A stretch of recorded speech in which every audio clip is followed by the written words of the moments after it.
this question that I posed online in my blog post, which I sent out yesterday late, just to kind of give you something to think about, sort of a thought experiment. If God is love, you hear this all the time, right? You see it on signs, we see bumper stickers, we're like, yay, God is love. You know, we love it. We love the idea that God is love. If God is love, and if God is everywhere, and if we are grounded, as Paul said, in the being of God, the one in whom we live and move and have our being, then have you asked yourself, where does love begin and hate end? Or where does hate begin and love end? Is everything we do then grounded in love? And how does that even make sense? See, I think the problem with us is we tend to think of love and God in very cliched ways. I think love and God are two of the most innocuous words in our language. Regardless of what, I probably get in trouble for saying that, I don't know. But I think love and God are two of the most hijacked, co-opted, innocuous, meaningless words that we use in the human language. And how do I know? Because everybody takes it and uses it to their advantage. Right? It never throws us into a place of mystery and complete humility to go God or to go love. Instead, we know exactly what it is and how we should use it and who's using it right and who's using it wrong. That should be the clue right there. So the question then I have is then how do we know what we're doing isn't grounded in love, and where does love stop and hate begin, and vice versa? So Tina Turner, I was writing this up and thinking about these thoughts, and Tina Turner came to mind. You know what I'm thinking of? Yeah? What's love got to do with it? What's love but a secondhand emotion? And I went, she's right. That's right. I mean, that's not right, but that's right. That's really how we look at it. We treat love really like a secondhand emotion, and then we do what we do with everything that we're afraid to face. You know what we do with that? With everything we're afraid to face, we either rally up with others and fight it, find our team, or we put it on a pedestal. Because once we put it up on a pedestal, guess what we don't have to do? We don't have to mess with it. We just worship it, right? It just becomes a cliche, and we carry it around. I love what Rita Radner said once when she said, "Oh yeah, I have my husband. I've had my husbands and I've had my partners, but here's how I like to treat things when I deal with a conflict. If I'm breaking up, I immediately go out and I buy something." She said, "Sometimes when I find something that I really want, I go break up." There's a fickleness to the kind of way that we treat love. There really is. So I've told this story before. I'm going to tell it again, a quicker version, because yesterday the annual conference, Central Texas Conference, met. All the churches, those of you who don't know much about the Methodist Church, we're a connected system, kind of like the Catholic Church. We're interconnected around the world. And then we're grouped into conference regions, which make up portions of a state, and sometimes the whole state. We're the Central Texas Conference. We met yesterday after years and years and years of dealing with the LGBTQ issue, ordaining, marrying same-sex individuals, allowing them to be ordained and such. We've always been inclusive in here, and our church is inclusive, and yet we still have the discipline which says we can't do certain things. It's been an issue, right? So finally, we were supposed to meet in 2024, and then in 2024, we were going to decide as a denomination how we were going to deal with this. As a denomination. But already groups were saying, we want to leave. Certain groups were saying that. And so we met finally yesterday. Special meeting, called session of this conference. I don't know, 500, 600 people, 700, 800 people over at Arborlawn. 81 churches had gone through the process, voting, discussing, and deciding they wanted to disaffiliate out of the 266 or so of our churches in this conference.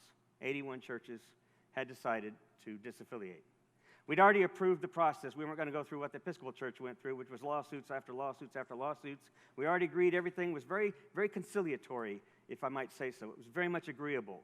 Take your property, just pay up your debts, and we leave we let you leave with our blessings. Now, while that was going on, we were in the midst of a worship service as a way of sort of marking this occasion as difficult it was. And I can guarantee there were a lot of folks in pain.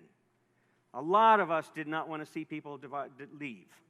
A lot of us are happy with our families having people who don't agree with us. It's not the most comfortable reality, but no way am I going to say you need to walk out the door. I'm tired of you being my brother. I'm tired of you being my sister. I don't want to have anything to do with you. We work it out because we know that if we work it out, something redemptive will happen.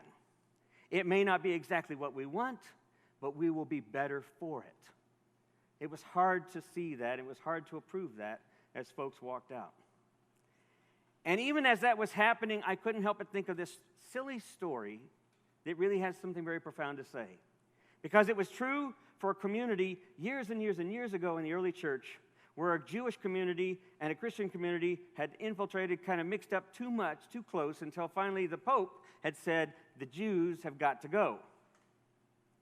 And so they decided they would have a debate so that they could see who gets to stay and who has to go. And the Pope presented this challenge, and the Jews said, fine, but we're going to make sure that we've got somewhat of an edge on you guys, so there won't be any language. We can't use language.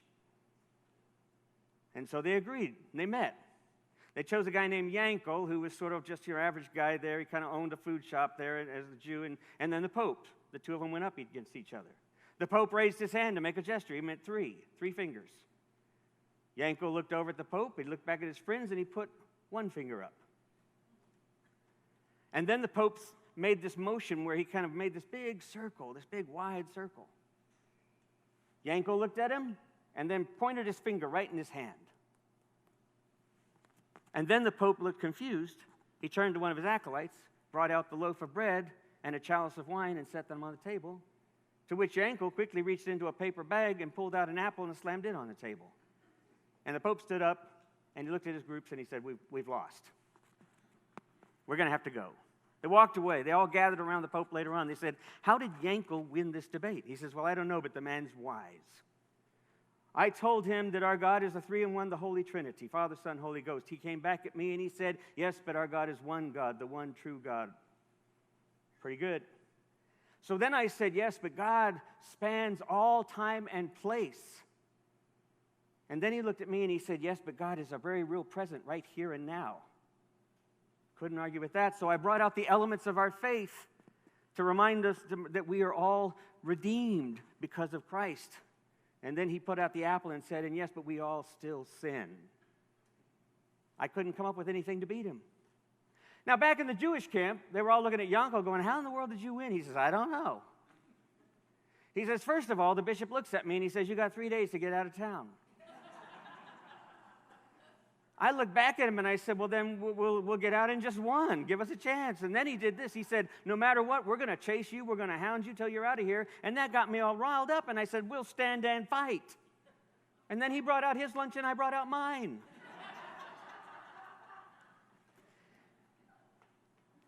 It's funny and it's silly, but the truth of it is how often we miscommunicate, right? That's the first truth of it. The second truth is we have no idea what the other folks are thinking. We only think we know what they're thinking because we're all triggered and we're all conditioned.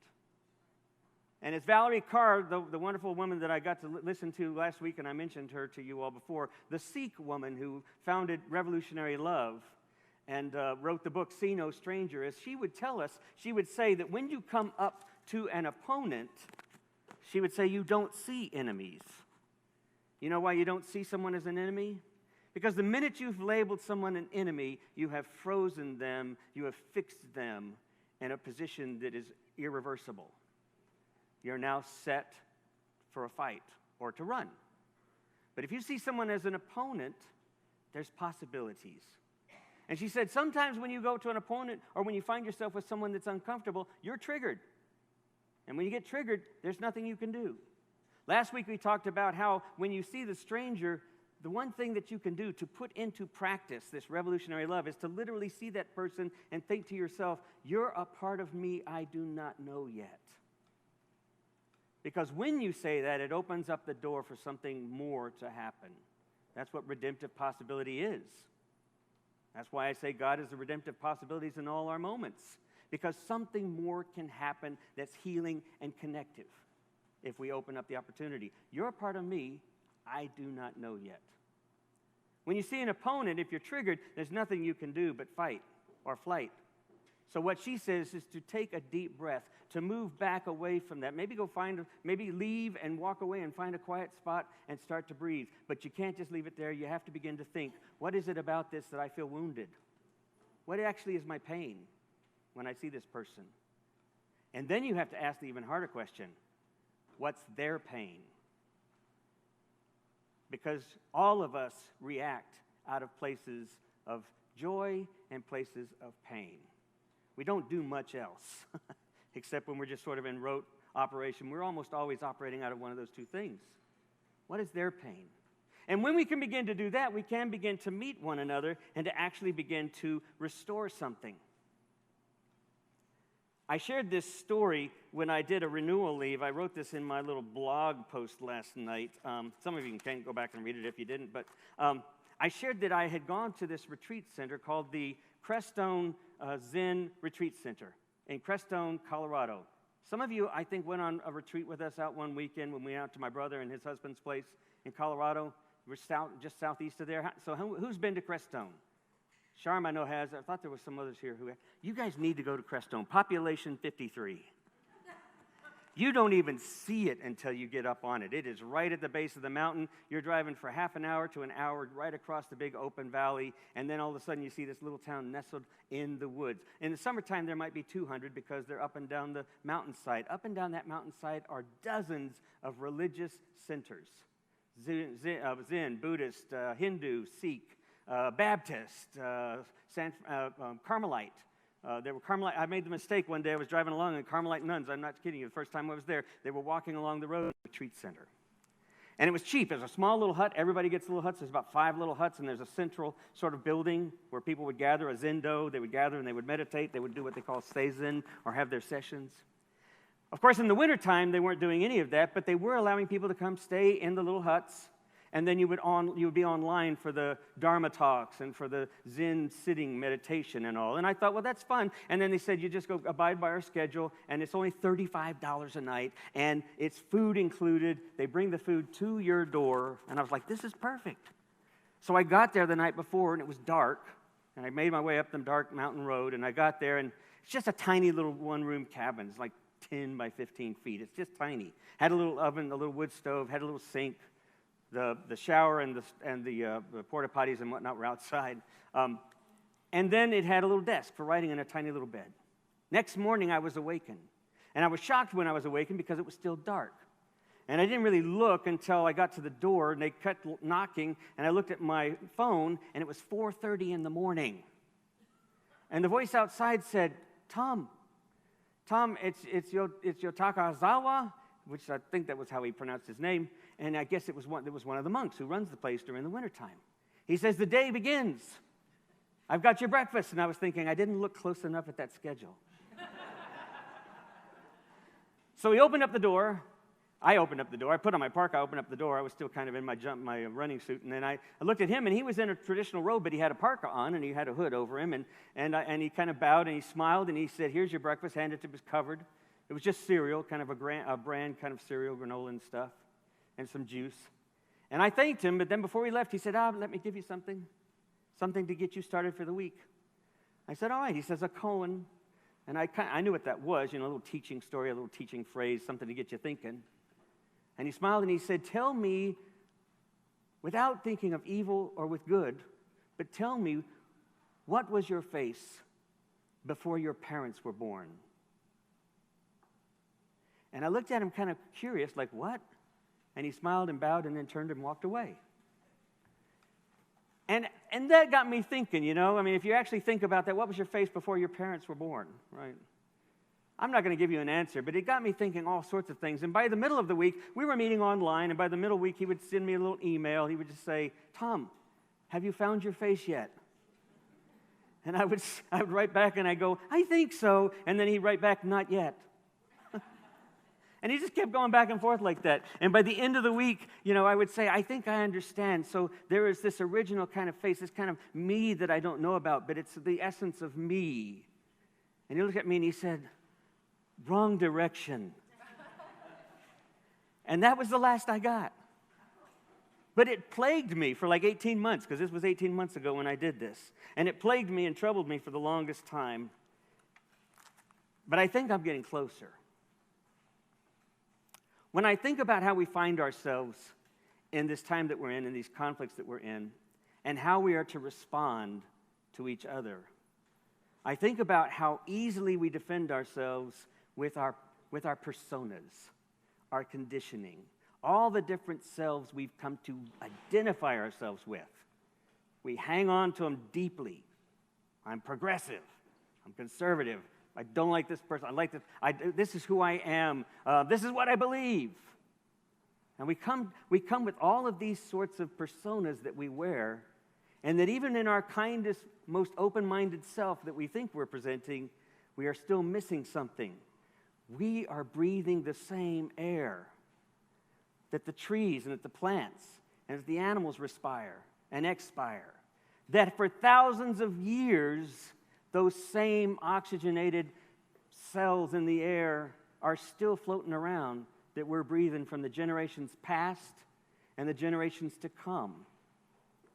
And because we can't get out of our own little place, it's as if my 60, 70 years here, that's it. This is what's really important. Oh, and then my family, my parents, their tradition. Or no, the tradition of my church. We anchor ourselves into this very limited time, this very limited perspective, and we fail to see who we really are. And then we fail to connect to what's really possible because we're so anchored and attached to who we think we are. I don't know if that's making any sense. But when Jesus said, love is always there, all this other stuff fades away, love is always there. When he was saying that, what I think he was saying, it's much bigger than all of us. Which is why I can go to a Samaritan, even though you're a Jew, and I can say you're in the family. Or why I can go to a tax collector who's co-opted with the Romans, and I can say, serve me dinner, you're a part of the family. Only somebody with a bigger understanding of reality and with much less an attachment to anything except for love could possibly see that. So that when the conference was over yesterday, I looked at Linda, and everybody took a break because then, here's the interesting thing, right? We're about to vote on the budget, so we take a break. Who leaves? Of course, those who decided they're disaffiliating. It's not your budget. Get out of here. What an awkward moment. So as we took this break, we watched some of our families start to walk away, and then we took a break too.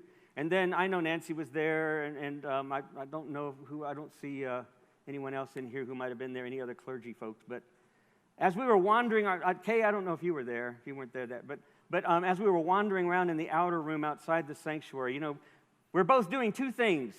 We're bumping into each other. We're gravitating towards people who are on our side going like, well, that was uncomfortable. Well, that was awkward. Well, I just don't think that was right. Well, I just can't believe. Oh, look, there's one of them right there. There goes one of them right there.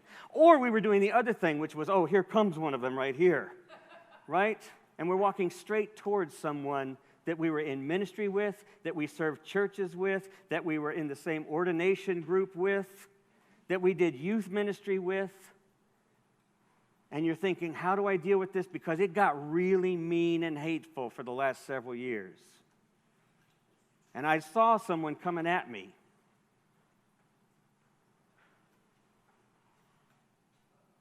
And take me a second.